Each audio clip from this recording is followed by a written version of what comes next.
Hi everyone, Rick Russell here. Stand by for channel markers. Today we'll briefly review the aircraft carrier's evolution from a scout for the battle line to the U.S. Navy's most dangerous general-purpose warship.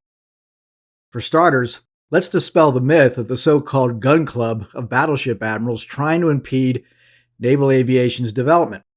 By the early 1920s, the U.S. Navy's graybeards, especially its venerable General Board, viewed carrier airpower as the wave of the future.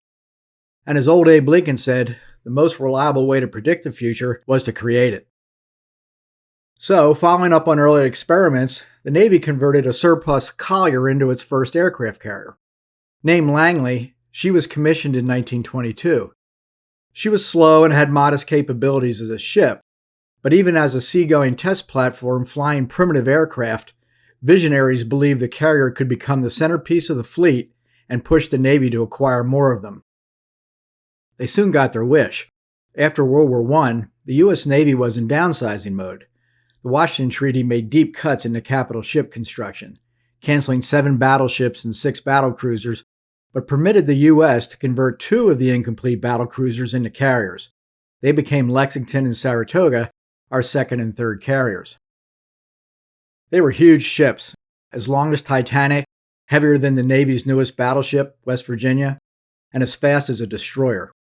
Their hangars were small compared to later carriers, but they could still accommodate 90 aircraft, more than any other carrier in the world.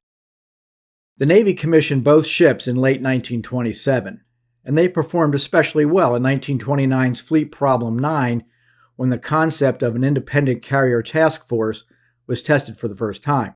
By 1930, the carrier's role as Fleet Scout was already being seriously reconsidered.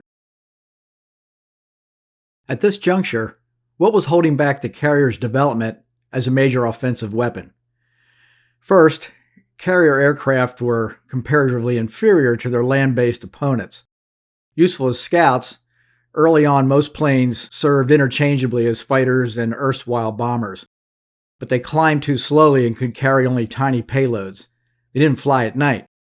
Their short range required Lexington and Saratoga to risk getting much closer to the target before launching, which is why each carrier carried 8 8-inch heavy cruiser guns for defense in case an enemy ship caught them flat-footed at night or without protection from their own aircraft. More than any other issue, doubts about a carrier's ability to defend itself while operating independently kept it tied to the battle line. Second, with aviation advancing so rapidly, the Navy had no answers for the high cost of producing one type of aircraft that would soon be replaced by a better type, which in turn would be soon outclassed by something else, especially in the 1930s when the nation was mired in depression. For example, it experimented with 9 different torpedo-carrying aircraft until the TBD-1, later nicknamed the Devastator, entered the fleet in mid-1937. It was the Navy's first all-metal aircraft and first monoplane. Within the year, though, the Navy wanted something faster. Third, supplying forward-deployed carriers with replacement aircraft and oil was nearly impossible. War Plan Orange called for the Navy to thrust across the Pacific to fight the Japanese Navy in support of the Army in the Philippines. But the fleet logistics train needed to back up the plan didn't exist, and in 1933, the Navy and Marines adopted an island-hopping strategy instead. They captured the advanced bases needed to resupply the fleet. So what changed? The experience gained by operating the pre-war carriers was incorporated in the ship design of Yorktown and Enterprise, which were authorized in 1933. They were the first modern carriers, and from them came the design for the abundant Essex class. Both classes had more hangar space and carried as many of the latest aircraft as their larger predecessors. They also had better defensive armament, protection, range, and maneuverability. As for aircraft, despite a decade of tight budgets, the Navy's partnership with engineers and manufacturers continued to increase aircraft performance, introducing air-cooled engines, all-metal construction, monoplanes, folding wings, and many other technical innovations.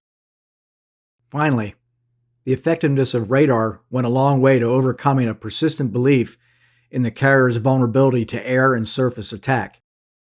Even when the Royal Navy's carriers showed that they could defend themselves in 1939 and 1940, and U.S. officers fully acknowledged the carrier's offensive potential, no one had the confidence to abandon the traditional battle line concept.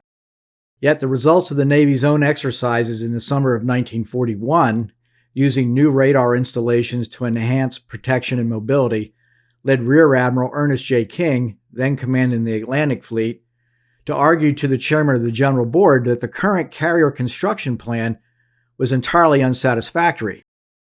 On the eve of Pearl Harbor in 1941, the U.S. Navy was planning to build far more capital ships than carriers.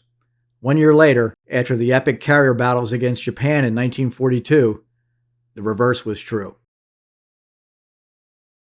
That's all for this channel marker. Thanks for watching. Leave a comment or recommend another subject below. As always, please like and subscribe if you enjoyed this video.